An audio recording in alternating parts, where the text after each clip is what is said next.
But उस दिन उन्होंने कुछ ज़्यादा ही घर पे आके गाली गलौज करी, तो हम बात करने गए थे वहाँ पर। उतनी सी बात पे उन्होंने कहा कि मैं जान से मार दूँगा, और उतनी सी देर में हम लोग बाहर निकल के आए तो उन्होंने मार दिया। तो ये लोग गए वहाँ पे, मैं पीछे से गया 10-15 मिनट बाद, तो देख रहा हूँ कि वहाँ पे गाली गुप्ता हो रहा था, इनको गाली दे रहा था, वो पिए हुआ था सब। मैं इसको बाहर लेके आ रहा था, तो जैसे हम 2 गेट आगे आए गली में, उसने पीछे से चाकू मारा था।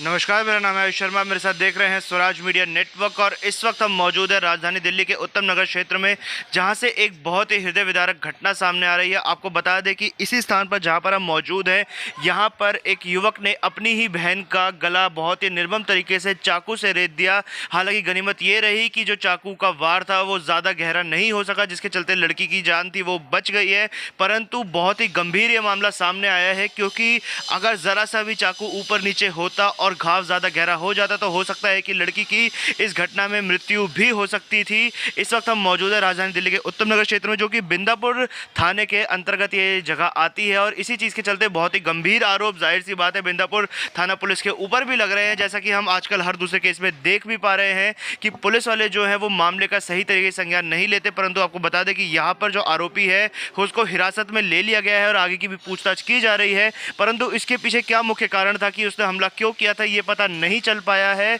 और इस बारे में उसने कोई बयान भी नहीं दिया है, ना ही पुलिस को ना ही परिवार को इसके बारे में पता है कि हमला क्यों किया गया है। हालांकि परिवार के लोगों द्वारा यह आरोप लगाया जा रहा है कि किसी पुराने रंजिश के चलते उसने इस प्रकार से चाकू से हमला किया था। और क्या कुछ कहना है परिवार का इस पूरे घटनाक्रम के बारे में, आपको उन्हीं से सुनवाते हैं और परिवार के पास आप लोगों को लेकर चलते हैं। इस वक्त पीड़िता के जीजा हमारे साथ मौजूद हैं, उनसे बात करते हैं, पूरा वाक्य जानते हैं। जी सर, आपका नाम? सोनू। सर, क्या वारदात हुई थी? वारदात तो हमारे घर पे वो उसका भाई आया था, गाली दे रहा था, गाली दे के वो चला गया। मैंने ऐसा कोई ध्यान नहीं दिया। ये लोग मम्मी और ये रेनू दोनों आए हम घर पे, तो इन्होंने कहा कि चलो बोल के आते हैं उससे, गाली क्यों दे के गया। तो ऐसा कोई पता नहीं था कि वो लड़ाई करेगा। तो ये लोग गए वहाँ पे, मैं पीछे से गया 10-15 मिनट बाद, तो देख रहा हूँ कि वहाँ पे गाली गुप्ता हो रहा था, इनको गाली दे रहा था, वो पिए हुआ था सब कुछ। मैं इसको बाहर लेके आ रहा था, तो जैसे हम 2 गेट आगे आए गली में, उसने पीछे से चाकू मारा था भाग के, और काफ़ी भीड़ थी, सबने देखा भी वहाँ पे, यही सब हुआ था। और क्या कारण बताया जा रहा है चाकू मारने का? अभी तक तो कोई कारण पता ही नहीं चला कि क्यों मारा। सिर्फ 4 तारीख को झगड़ा हुआ था, वही रंजिश थी, अभी तो यही है। और अभी आमना सामना कोई हुआ नहीं है, पुलिस ने भी अभी कुछ नहीं बताया खास। पुलिस से सहयोग मिल रहा है आप लोगों को? अभी तो कुछ पता ही नहीं चल रहा है, सिर्फ वो जेल पहुंच गए इतना है, और गिरफ्तार हो गए, जेल पहुंच गया है।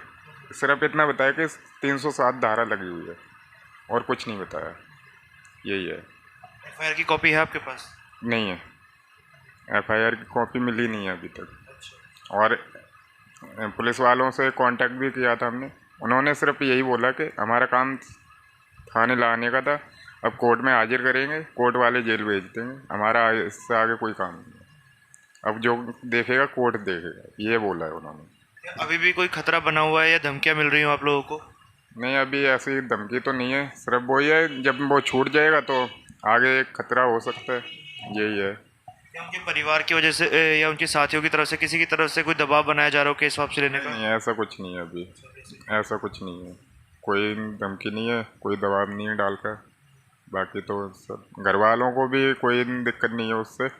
वो ये कह रहे हैं कि 1-2 बार जब मामला हुआ था तो सतबीर की बीवी ने बोला था कि केस फैसला कर लो, हमने मना कर दिया कि फैसला नहीं करना अभी, यही बात हुई थी बस। जो अपराधी है, क्या पहले भी इस प्रकार से वो इस क्षेत्र में ऐसे अपराध करते आए हैं? हाँ, काफ़ी पहले चोरी के तो कई मामले हैं, उसके ऊपर केस भी चल रहे हैं। और एक पहले मर्डर, हाफ मर्डर का केस था, गोली मारी थी किसी सरदार को यहीं पे जीवन पार्क नाले पे, तो वो भी केस है अभी।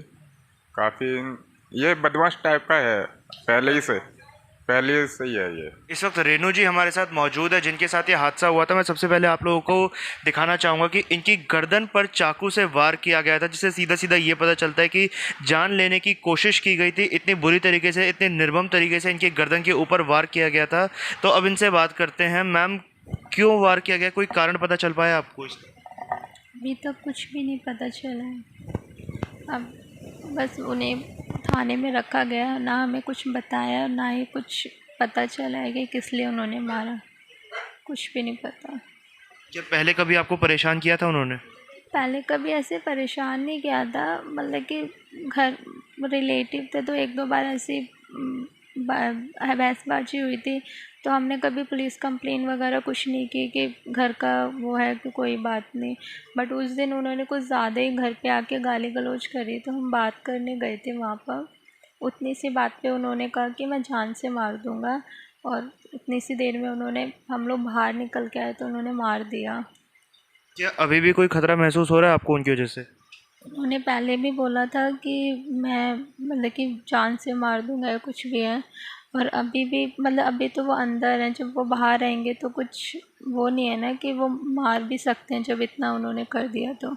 और पूरी प्लानिंग मारने की थी, वो तो थोड़ा सेफ हो गया इसलिए। तो आपने परिवार के लोगों के तमाम बयान और बातें सुनी, और इसमें जो सीधी सीधी चीज़ निकलकर सामने आई वो ये है कि पुराने रंजिश के चलते ही इस प्रकार से हमला करने की कोशिश की गई थी, ऐसा कह सकते हैं। परंतु जो मुख्य बात सामने आ रही है वो ये है कि आमतौर पर हम देखते हैं कि ऐसे मामलों में जो अपराधी होता है उसको पहली या दूसरी सुनवाई में ही ज़मानत मिल जाती है। जिस चीज़ का डर यहाँ पर परिवार को भी है कि अगर उसे ज़मानत मिल जाती है और वो ज़मानत पर बाहर आ जाता है, तो इस चीज़ को लेकर भी परिवार ने बहुत ज़्यादा चिंता जताई है कि कल को कहीं ऐसा ना हो कि वो दोबारा ही हमला करने की कोशिश जैसे उसने पहले किया वैसे ही कर सकता है।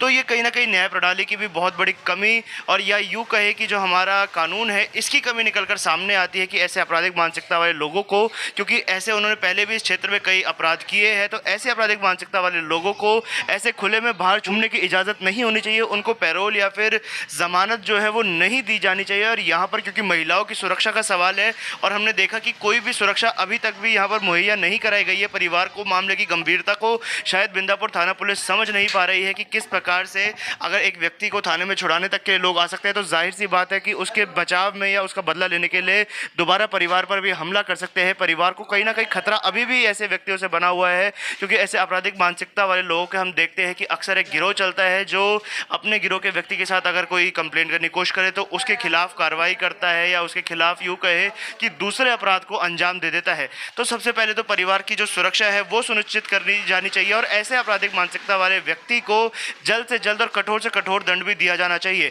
कैमरा पर्सन आकांक्षा के साथ मैं आयुष शर्मा, और आप देख रहे थे स्वराज मीडिया नेटवर्क।